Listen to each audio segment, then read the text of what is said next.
Hello, welcome to Red Short Talks. നമസ്കാരം. August 11 2025 Nifty 50യുടെ ചലനങ്ങളൊന്ന് നോക്കാം. ഇന്നത്തെ ഡേറ്റ വെച്ച് നാളേക്ക്, അതായത് ഓഗസ്റ്റ് 12 എന്തൊക്കെ സാധ്യതകളാണ് ഉള്ളതെന്നും പരിശോധിക്കാം. നമ്മുടെ കയ്യില് ഡെയിലി, മണിക്കൂർ, 15 മിനിറ്റ് ചാർട്ടുകളിലെ വിവരങ്ങളുണ്ട്. പിന്നെ RSI 14 ഇൻഡിക്കേറ്റർ വെച്ചുള്ള ചില കാര്യങ്ങളും. അതെ. അപ്പോ ഇതിൽ നിന്ന് പ്രധാന ട്രെൻഡുകളും സപ്പോർട്ട്, റെസിസ്റ്റൻസ് ലെവലുകളും ഒക്കെ മനസ്സിലാക്കി നാളത്തെ ട്രേഡിങ്ങിന് ഒരു ഐഡിയ ഉണ്ടാക്കാനാണ് നമ്മൾ ശ്രമിക്കുന്നത്, അല്ലെ? തീർച്ചയായും ഈ വിശകലനം പ്രധാനമായും ഷോർട്ട് ടേം മാർക്കറ്റ് കണ്ടീഷൻ എന്താണെന്ന് അറിയാനും പിന്നെ ഒരു വ്യക്തമായ എൻട്രി, സ്റ്റോപ്പ് ലോസ്, ടാർഗറ്റ് ഒക്കെ വെച്ച് ട്രേഡ് പ്ലാൻ ചെയ്യാനും ഹെൽപ്പ് ചെയ്യും. ശരിയാണ്. പല ടൈം ഫ്രെയിമിലെ കാര്യങ്ങൾ എങ്ങനെ കണക്റ്റഡ് ആയിരിക്കുന്നു എന്ന് നോക്കുന്നത് വളരെ പ്രധാനപ്പെട്ടതാണ്. ഓരോന്നും ഓരോ കഥയല്ലേ പറയുന്നത്. അതെ. അപ്പോ വലിയ ചിത്രം കിട്ടാൻ നമുക്ക് ഡെയിലി ചാർട്ടിൽ നിന്ന് തുടങ്ങാം. ജൂലൈ അവസാനം തൊട്ട് ഒരു ഷോർട്ട് ടേം ഡൗൺ ട്രെൻഡ് കാണുന്നുണ്ടല്ലോ. കാണുന്നുണ്ട്. പക്ഷെ ഇപ്പോ 24,400, 24,450 എന്നൊരു സപ്പോർട്ട് സോണിൽ തട്ടിയിട്ട് ചെറുതായിട്ടൊന്ന് മുകളിലേക്ക് വരുന്നുണ്ട്, അല്ലേ? ശരിയാണ്. ജൂലൈയിലെ ഹൈ പോയിന്റിൽ നിന്ന് നോക്കുമ്പോ ലോവർ ഹൈകളും ലോവർ ലോകളുമാണ് ഉണ്ടാക്കുന്നത്, അതായത് താഴോട്ടുള്ള ട്രെൻഡ്. പക്ഷേ ഈ സപ്പോർട്ടിൽ നിന്നൊരു ബുള്ളിഷ് റെസ്പോൺസ് കാണിക്കുന്നുണ്ടല്ലോ ഇപ്പോ. ഒരു ചെറിയ പ്രതികരണമുണ്ട്. പക്ഷെ ഈ തിരിച്ചുകയറ്റത്തിന് എത്ര ശക്തിയുണ്ടെന്ന് നോക്കണം. പ്രധാന റെസിസ്റ്റൻസ്, അതായത് തടസ്സം, മുകളിൽ 24,800, 24,850 സോണിലാണ്. ഓക്കെ. താഴത്തെ സപ്പോർട്ട് അപ്പൊ ഈ 24,400, 24,450 തന്നെ. അതെ, അത് തന്നെയാണ് നിലവിലെ പ്രധാന സപ്പോർട്ട്. ഡെയിലി RCI ആണെങ്കിൽ ഏകദേശം 56 ആണ്. ഓവർസോൾഡിൽ നിന്ന് കേറിയിട്ടുണ്ട് എന്നത് ശരിയാണ്. എന്നാലും 60-ന് മുകളിലാണെങ്കിലല്ലേ നമ്മൾ സാധാരണ നല്ല ബുള്ളിഷ് മൊമെന്റം ഉറപ്പിക്കാറ്. അതെ. അപ്പോ ഈ മുന്നേറ്റം കുറച്ച് വീക്കാണോ അതോ താൽക്കാലികമാണോ? അതിലു നല്ല പോയിന്റ് ആണ്. RSI 50 കടന്നത് പോസിറ്റീവാണ്. പക്ഷേ എന്താ പറയാ, കഴിഞ്ഞ തവണത്തെ റിക്കവറി നോക്കുമ്പോ ഇപ്പോഴത്തെ 56 അത്ര സ്ട്രോങ് ആയിട്ട് തോന്നുന്നില്ല. ചിലപ്പോ ബുള്ളുകൾക്കൊരു ഫുൾ കോൺഫിഡൻസ് വന്നിട്ടില്ല എന്നാവാം.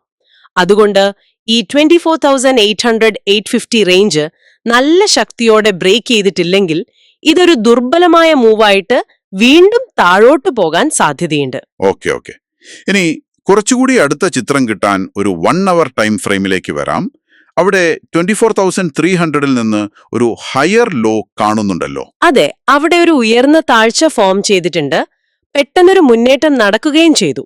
ഒരു വി ഷേപ്പ് റിക്കവറി പോലെ തോന്നിക്കുന്നുണ്ട്. ശരിയാണ്. പക്ഷെ ശ്രദ്ധിക്കേണ്ട ഒരു കാര്യം, ഈ മുന്നേറ്റം നേരെ ചെന്ന് മുട്ടുന്നത് 24,620 to 650 എന്നൊരു ഷോർട്ട് ടേം സപ്ലൈ സോണിലാണ്. അതായത് അവിടെ വിൽക്കാൻ ആൾക്കാരുണ്ടാവാം. താഴെ ഡിമാൻഡ് സോൺ എവിടെയാണ്? അത് ഏകദേശം 24,450, 24,800 റേഞ്ചിൽ വരും. വാങ്ങാൻ താൽപ്പര്യമുള്ളവർ ശ്രദ്ധിക്കുന്ന ഏരിയ. മണിക്കൂറിലെ RSI ആണെങ്കിൽ 55-ൽ ന്യൂട്രൽ ആയിട്ടാണ് നിൽക്കുന്നത്. അപ്പോ ഈ 24,650 എന്ന ലെവൽ അതൊരു പ്രധാന പോയിന്റ് ആണല്ലേ? അവിടെ ബ്രേക്ക് ചെയ്യാൻ പറ്റിയില്ലെങ്കിൽ സെല്ലേഴ്സ് വീണ്ടും വരുമോ? കൃത്യമാണ്. ആ ലെവൽ ഭേദിക്കാൻ ആവശ്യത്തിന് ബയിങ് പ്രഷർ ഉണ്ടോ എന്നതാണ് ചോദ്യം. ശരി. ഇനി ഏറ്റവും ചെറിയ ടൈം ഫ്രെയിം ഇൻട്രാഡേ നീക്കങ്ങൾക്കായി 15 മിനിറ്റ് ചാർട്ട് നോക്കിയാലോ? നോക്കാം. അവിടെ 24,320-ൽ നിന്ന് 24,600 പ്ലസിലേക്ക് നല്ലൊരു കുതിപ്പ് കാണാം. പക്ഷേ അവസാനത്തെ കുറച്ച് കാൻഡിലുകൾ നോക്കിയാൽ ആ റെസിസ്റ്റൻസിനടുത്തെത്തിയപ്പോൾ ഒരു മടി കാണിക്കുന്നുണ്ട്. ഒരു തടസ്സം നേരിടുന്നുണ്ട് അവിടെ. ഇവിടുത്തെ RSIയോ അത് 66 ആയിട്ടുണ്ട്. ഓവർബോർഡിന് അടുത്താണല്ലോ. അതെ, അത് ശ്രദ്ധിക്കണം. ഇത് ഹ്രസ്വകാലയളവിൽ ഒരു ചെറിയ പ്രോഫിറ്റ് ബുക്കിങ്ങോ അല്ലെങ്കിൽ ഒരു പുൾബാക്കോ വരാനുള്ള സാധ്യത കാണിക്കുന്നുണ്ട്. അതോടൊപ്പം ഈ 24,600-ന് മുകളിലും 24,500-ന് താഴെയും ലിക്വിഡിറ്റി പൂളുകൾ ഉണ്ടാവാം. അതായത് ട്രേഡേഴ്സിന്റെ സ്റ്റോപ്പ് ലോസ് ഓർഡറുകൾ ധാരാളം ഉണ്ടാകാൻ സാധ്യതയുള്ള സ്ഥലങ്ങൾ. ആ ഓർഡറുകൾ ട്രിഗർ ആയാൽ മൂവ്മെന്റ് കൂടുമല്ലോ. അതെ, വില പെട്ടെന്ന് നീങ്ങാൻ അത് കാരണമാകും. നന്നായി വിശദീകരിച്ചു. അപ്പോ നാളത്തേക്ക്, അതായത് ഓഗസ്റ്റ് 12 ഈ വിവരങ്ങൾ വെച്ച് എങ്ങനെയാണ് ട്രേഡ് സാധ്യതകൾ പ്ലാൻ ചെയ്യാൻ പറ്റുക? മുകളിലേക്കാണ് പോകുന്നതെങ്കിൽ എന്താണ് എൻട്രി പ്ലാൻ? നമ്മൾ നേരത്തെ പറഞ്ഞ 24,650 എന്ന റെസിസ്റ്റൻസ് ഇല്ലേ, അത് നല്ല വോളിയത്തോടെ ബ്രേക്ക് ചെയ്ത് അതിന് മുകളിൽ വില നിൽക്കുകയാണെങ്കിൽ ലോങ് പോകുന്നത് പരിഗണിക്കാം. ടാർഗറ്റ്? ആദ്യത്തെ ടാർഗറ്റ് 24,750 വെക്കാം. അത് കഴിഞ്ഞാൽ പിന്നെ ഡെയിലി റെസിസ്റ്റൻസ് ആയ 24,800, 24,850 അടുത്ത ലക്ഷ്യം. സ്റ്റോപ്പ് ലോസ് ഒരു 24,580 താഴെയായിട്ട് വെക്കുന്നത് നല്ലതാണ്. ഓക്കെ. ഇനിയിപ്പോ മാർക്കറ്റ് താഴോട്ടാണ് പോകുന്നതെങ്കിൽ ഷോർട്ട് ചെയ്യാനുള്ള അവസരം എവിടെയായിരിക്കും? 24,620, 24,650 സോൺ. അവിടെ വിലയ്ക്ക് മുന്നേറാൻ പറ്റാതെ ഒരു റിജക്ഷൻ വരികയാണെങ്കിൽ, പ്രത്യേകിച്ചും 15 മിനിറ്റ് ചാർട്ടിൽ വില 24,550 താഴെ ക്ലോസ് ചെയ്താൽ ഒരു ഷോർട്ട് എൻട്രി നോക്കാം. അതിന്റെ ടാർഗറ്റുകൾ? ഫസ്റ്റ് ടാർഗറ്റ് 24,480 ആകാം. അതും ബ്രേക്ക് ചെയ്താൽ പിന്നെ ഡെയിലി സപ്പോർട്ട് സോണായ 24,400 മുതൽ 24,420 വരെ താഴേക്ക് വരാൻ ചാൻസ് ഉണ്ട്. സ്റ്റോപ്പ് ലോസ് 24,880 മുകളിൽ വെക്കണം. ട്രേഡ് എടുക്കുമ്പോൾ പ്രത്യേകം ശ്രദ്ധിക്കേണ്ട എന്തെങ്കിലും കാര്യങ്ങൾ? ഏറ്റവും പ്രധാനപ്പെട്ട കാര്യം, ഈ 24,550 24,650 ഇടയിലുള്ള ഒരു ഏരിയ ഉണ്ടല്ലോ, അതൊരു കൺഫ്യൂസിംഗ് സോണാണ്. ഒരു നോ ട്രേഡ് സോണായിട്ട് കാണുന്നതാണ് നല്ലത്. അതായത് ആ റേഞ്ചിന്റെ ബ്രേക്ക്ഔട്ടിനോ റിജക്ഷനോ വേണ്ടി കാത്തിരിക്കണം അല്ലേ? അതെ, കൃത്യം. ഒന്നുകിൽ മുകളിലോട്ട് ബ്രേക്ക് ചെയ്യട്ടെ, അല്ലെങ്കിൽ താഴോട്ട് റിജക്ട് ചെയ്യട്ടെ.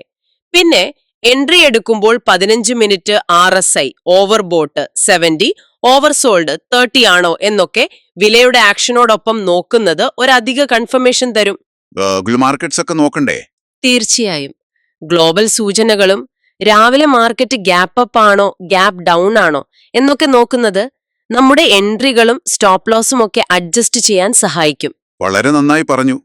അപ്പോ ചുരുക്കി പറഞ്ഞാൽ നാളത്തെ മാർക്കറ്റിന്റെ ദിശ എങ്ങോട്ടായിരിക്കുമെന്ന് തീരുമാനിക്കുന്നതിൽ 24,650 എന്ന മുകളിലെ ലെവലും 24,400-450 എന്ന താഴത്തെ സോണും വളരെ പ്രധാനപ്പെട്ടതാണ്. അതെ, ഈ രണ്ട് ലെവലുകളാണ് നാളത്തെ കീ ലെവൽസ് എന്ന് പറയാം. ഇതിൽ ഏതാണ് ആദ്യം ബ്രേക്ക് ചെയ്യുന്നതെന്ന് നോക്കിയാൽ അടുത്ത നീക്കത്തെപ്പറ്റി ഒരു ഏകദേശ ധാരണ കിട്ടും. RSI പോലുള്ള ഇൻഡിക്കേറ്ററുകൾ ആ ലെവലുകളിൽ പ്രൈസ് എങ്ങനെ പെരുമാറുന്നു എന്ന് കൺഫേം ചെയ്യാനും ഉപയോഗിക്കാം. ശരിയാണ്. നമ്മളിവിടെ സംസാരിച്ചത് സാധ്യതകളെക്കുറിച്ചാണ്. വിപണി എപ്പോഴും നമ്മൾ വിചാരിക്കുന്നത് പോലെ ആകണമെന്നില്ല. ഒരിക്കലുമില്ല. അതുകൊണ്ട് ഈ വിവരങ്ങൾ നിങ്ങളുടെ സ്വന്തം അനാലിസിസിനും തീരുമാനങ്ങൾക്കുമൊപ്പം എങ്ങനെ ഉപയോഗിക്കാമെന്ന് ആലോചിക്കുന്നത് എപ്പോഴും നല്ലതാണ്. ഒരു പ്രത്യേക സ്ട്രാറ്റജി മാത്രം നോക്കാതെ മാർക്കറ്റ് മാറുന്നതിനനുസരിച്ച് നമ്മുടെ പ്ലാനുകളും മാറ്റാൻ തയ്യാറാകേണ്ടതിന്റെ പ്രാധാന്യം അതെത്രത്തോളമുണ്ട്, അതൊരു ചിന്തയായിട്ട് നിങ്ങൾ ഓരോരുത്തരുടെയും മനസ്സിലിരിക്കട്ടെ.